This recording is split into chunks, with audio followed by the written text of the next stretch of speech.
मृत्यु के बाद क्या होता है? जब कोई प्राणी मृत्यु को प्राप्त होता है तो यमराज के सेवक उसका संपूर्ण जीवन लेखा लेकर चित्रगुप्त जी के समक्ष प्रस्तुत होते हैं। चित्रगुप्त जी के पास उस आत्मा का पूरा डेटा होता है।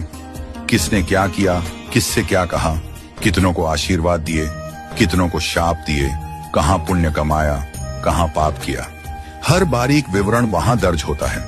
फिर उस व्यक्ति के कर्मों का मूल्यांकन होता है, कितना पुण्य किया है और कितना पाप। यदि पाप अधिक हैं तो उसे नरक भेजा जाता है, यदि पुण्य अधिक हैं तो उसे स्वर्ग की ओर अग्रसर किया जाता है।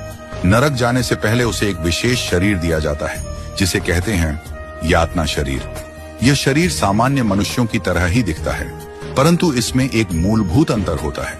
हमारे शरीर में यदि किसी अंग को काट दिया जाए तो हम मर जाते हैं, पर यातना शरीर में ऐसा नहीं होता। वह मरता नहीं है, परंतु उसे पीड़ा, तड़पन, जलन, वेदना सब कुछ होता है, बस मृत्यु नहीं होती। वो जीवित रहता है केवल इसलिए ताकि अपने पापों का फल भोग सके। अब अगर किसी ने अपने जीवन में कुछ पुण्य भी किए हैं, थोड़ा सा दान, सेवा, किसी भूखे को भोजन, किसी दुखी को सांत्वना, तो उसके पुण्य उसे स्वर्ग ले जाते हैं। स्वर्ग में उसे मिलता है एक और विशेष शरीर जिसे कहते हैं भोगदेह। इस भोगदेह की विशेषता यह है कि इसे चाहे जितना खिलाओ ये मोटा नहीं होता, इसे चाहे जितना नचाओ गाओ ये थकता नहीं, इसे चाहे जितना भोगो ये तृप्त नहीं होता, क्योंकि स्वर्ग में जो कुछ भी है वह क्षणिक है, अस्थाई है। जब पुण्य समाप्त हो जाते हैं तो स्वर्ग से भी निकास होता है और फिर आत्मा को मिलता है फिर से जन्म। वह पुनः इसी संसार में किसी योनि में जन्म लेता है और फिर वही जीवन मरण का चक्र चलता रहता है।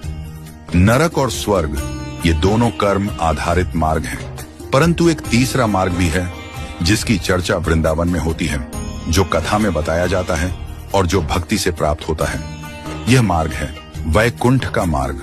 जो आत्मा न भोग की इच्छा रखती है न विलास की, जो आत्मा ईश्वर की शरण में, उनकी भक्ति में, प्रेम में डूब जाती है, वो आत्मा न तो नरक जाती है न स्वर्ग, वो सीधा वैकुंठ जाती है। वैकुंठ कोई भौगोलिक स्थान नहीं, वैकुंठ एक भाव है, एक ऐसी अवस्था जहां केवल प्रेम, सेवा और नित्य परमानंद है। वहां जाने के बाद आत्मा को फिर से जन्म नहीं लेना पड़ता, क्योंकि वहां जीवन नित्य है, वहां समाप्ति नहीं, केवल शाश्वतता है। सार ये है, नरक मिलता है पाप से ताकि दंड मिले, स्वर्ग मिलता है पुण्य से ताकि भोग मिले, वैकुंठ मिलता है प्रेम और भक्ति से ताकि भगवान मिले। यदि आप वृंदावन आते हैं, यदि आप संतों की वाणी सुनते हैं, यदि आप श्री हरि की कथा